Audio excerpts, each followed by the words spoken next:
Top officials from the U.S., Ukraine, Europe, they're meeting in Geneva, Switzerland today, and they're talking about how to end Russia's war on Ukraine. Now, at the G20 in South Africa, Ukraine's allies are simultaneously working on a unified response to President Trump's 28-point peace plan, and it's been widely criticized as pro-Russia.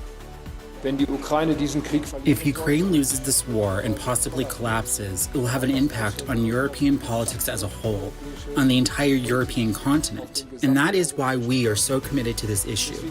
Because if there's a chance to bring about peace, it will also have an impact on the entire European continent.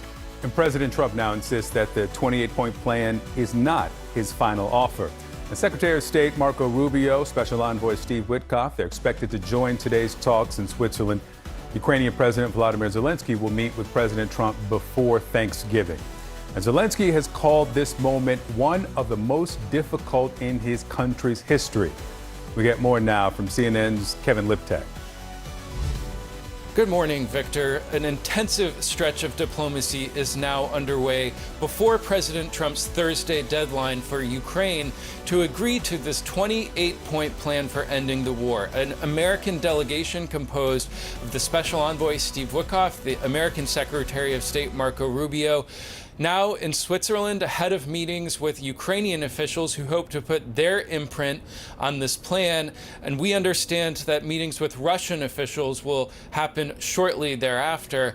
President Trump said on Saturday that this plan was not his final offer. And I think that will be reassuring in some ways to those who view this 28-point proposal as essentially a Russian wish list. And many of the points do amount to the maximalist demands that the Kremlin has been making over the course of this war, including that Ukraine give up the entire eastern Donbass region, that it put a cap on the size of its military, that it give up some of its long-range weapons capabilities that it's been provided over the course of this war, and that it agree to never join NATO. And so I think the real question now, and it's the question that I posed to President Trump on Saturday, is what happens if Zelensky does not agree to this plan by Thursday? Listen to what he said.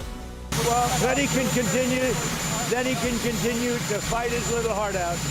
So you hear the president there not saying specifically what the consequences might be for Zelensky not agreeing to this plan, but I think implicit in his answer is that this will then be Zelensky's war and that he will essentially wash his hands of it. Now, European leaders have been extremely skeptical about this plan. On Saturday, they released a statement saying that it needed additional work and saying that they were in particular concerned about the provisions that would put limitations on Ukraine's armed forces.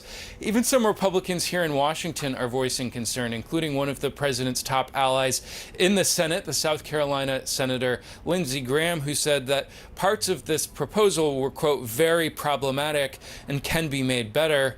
Perhaps blunter was Mitch McConnell, the former Republican leader in the Senate, by no means a fan of President Trump's. He said that, quote, Putin has spent the entire year trying to play President Trump for a fool.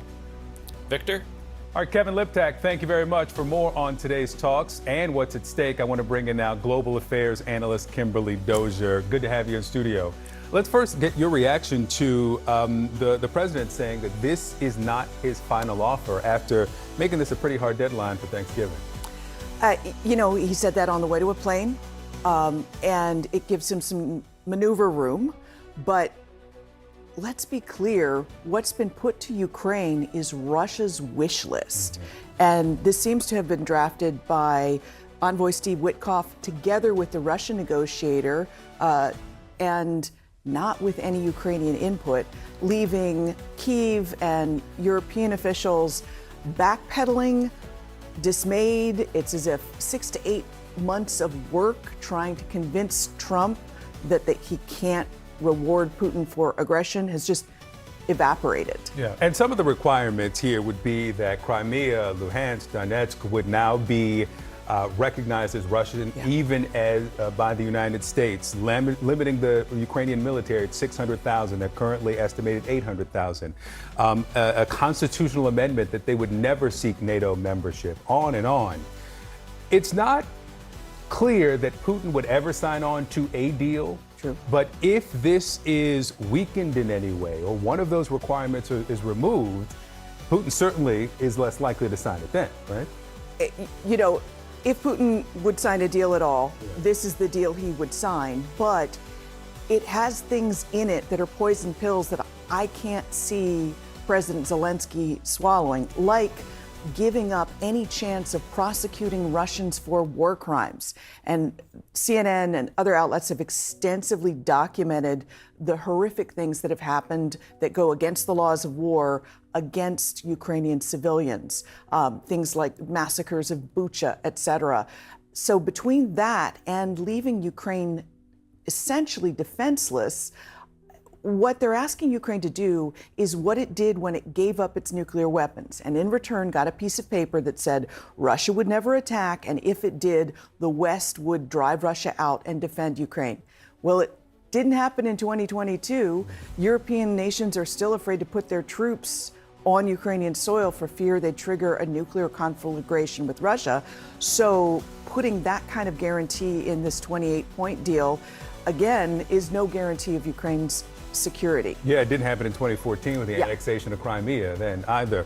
I think we have President Zelensky speaking for himself and reacting to this. Let's play that. Національний український інтерес має бути врахований. The national Ukrainian interest must be taken into account. We are not making loud statements.